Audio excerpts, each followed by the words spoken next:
Hotel की चादर हमेशा सफेद ही क्यों होती है, इसके पीछे का सीक्रेट क्या है, और इंडियन आर्मी का एक ऐसा बकरा जिसे हवलदार की रैंक दी गई, लेकिन क्यों, जानेंगे वीडियो के लास्ट में। नंबर 8, आप जब भी किसी होटल में जाते हैं तो आपको बेड पर हमेशा सफेद रंग की चादर देखने को मिलती है, पर क्या आपने कभी सोचा है कि सफेद रंग तो गंदा भी जल्दी ही होता है। इसके बावजूद होटल्स सफेद बेडिंग का इस्तेमाल ही क्यों करते हैं? इसके पीछे कई कारण है। वेस्टिन नाम की होटल चेन ने 1990 में एक सर्वे किया जिसमें उन्होंने पाया कि जो लोग होटल आते हैं उन्हें सफेद रंग के बेड काफी लग्जूरियस फील देते हैं, और तब से होटल्स में सफेद बेडिंग का इस्तेमाल होने लगा। साथ ही सफेद रंग दिमाग को शांत भी करता है। ऐसे में सफेद बेडिंग देखकर कस्टमर काफी शांत हो जाता है। सफेद चादर पर दाग भी नहीं लगते और ब्लीचिंग होने की वजह से इन्हें साफ करना भी आसान होता है। नंबर 7, अगर आप कभी जयपुर गए हैं तो आपने हवा महल तो देखा ही होगा, पर आज हम आपको हवा महल के बारे में एक ऐसा फैक्ट बताने जा रहे हैं जिसके बारे में सुनकर आपके होश उड़ जाएंगे। हवा महल दुनिया की इकलौती 5 मंजिला इमारत है जिसकी कोई नींव है ही नहीं। हवा महल की आगे वाली दीवार की मोटाई 8 इंच है और यही दीवार है जो हवा महल को सदियों से संभाले हुए है। नंबर 6, अगर आप कभी किसी समंदर में फंस जाएं और अचानक आपको प्यास लगने लगे तो आप क्या करेंगे?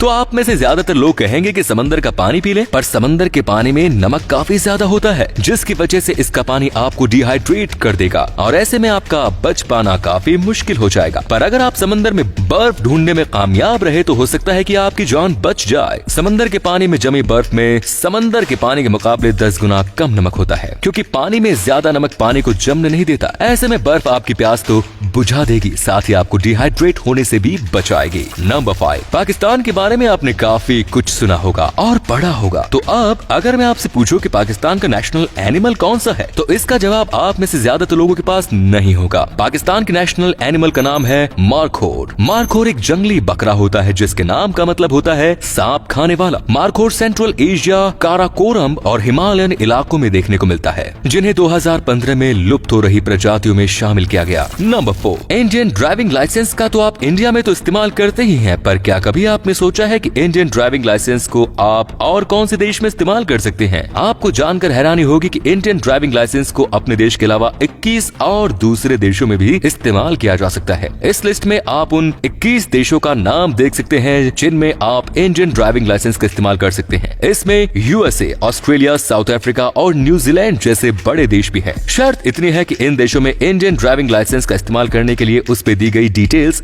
इंग्लिश में होनी चाहिए। नंबर 3, अलेक्जेंडर ग्राहम बेल के बारे में तो आपने सुना ही होगा। उनका आविष्कार ही था जिसकी मदद से आज आप हजारों किलोमीटर दूर बैठे व्यक्ति से भी आसानी से बात कर सकते हैं। पर क्या आप जानते हैं कि टेलीफोन का आविष्कार करने वाले बेल टेलीफोन पर इस्तेमाल करके कभी अपनी फैमिली से बात नहीं कर पाए। बेल की फैमिली में उनकी माँ और उनकी बीवी 2 ही लोग थे और दोनों ही सुन नहीं सकते थे, इसीलिए उनसे टेलीफोन पर बात करना पॉसिबल था ही नहीं। नंबर 2, इस तस्वीर में जो आप कलाकृति देख रहे हैं ये एक लॉक है, नाम है डिटेक्टर्स लॉक, वो भी 17th सेंचुरी का। कमाल के इस लॉक में कमाल के फीचर्स भी हैं, वो भी एक नहीं बल्कि ढेर सारे। पहला फीचर है इसमें लगा काउंटर। दोस्तों ये लॉक गिनती करता है इस लॉक को कितनी बार लॉक और अनलॉक किया गया। आप चाहे तो इस सर्कल में देखकर पता भी लगा सकते हैं। आपको जानकर हैरानी तो तब होगी जब आपको ये पता चलेगा कि इस ताले में दिखने वाली हर चीज अपने आप में एक फंक्शन है। जैसे इस आदमी के हाथ मौजूद ये पॉइंटर वो गिनती बताता है जिससे ये पता चले कि ये कितनी बार खोला गया, और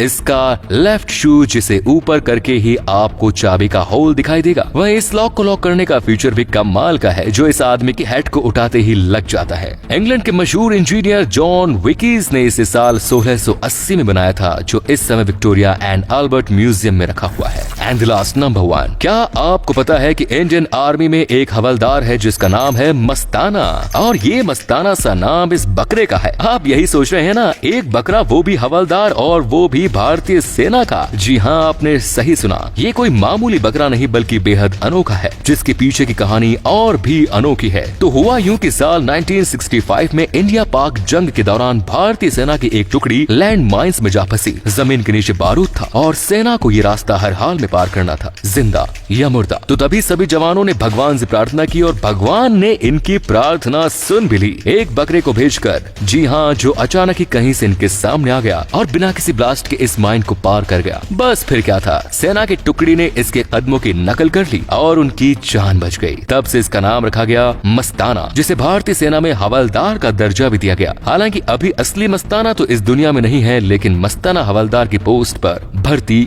आज भी होती है। दोस्तों, अगर आपको ये वीडियो अच्छा लगा तो आप अपने दोस्तों के साथ इसे शेयर जरूर करें। इससे हमें मोटिवेशन मिलता है और भी अच्छी वीडियोस लगातार बनाते रहने के लिए। अपने 5 मिनट देने के लिए बहुत बहुत धन्यवाद। ऐसे ही वीडियोस देखते रहने के लिए सीक्रेट इंडियन टीवी को अभी फॉलो करें। धन्यवाद।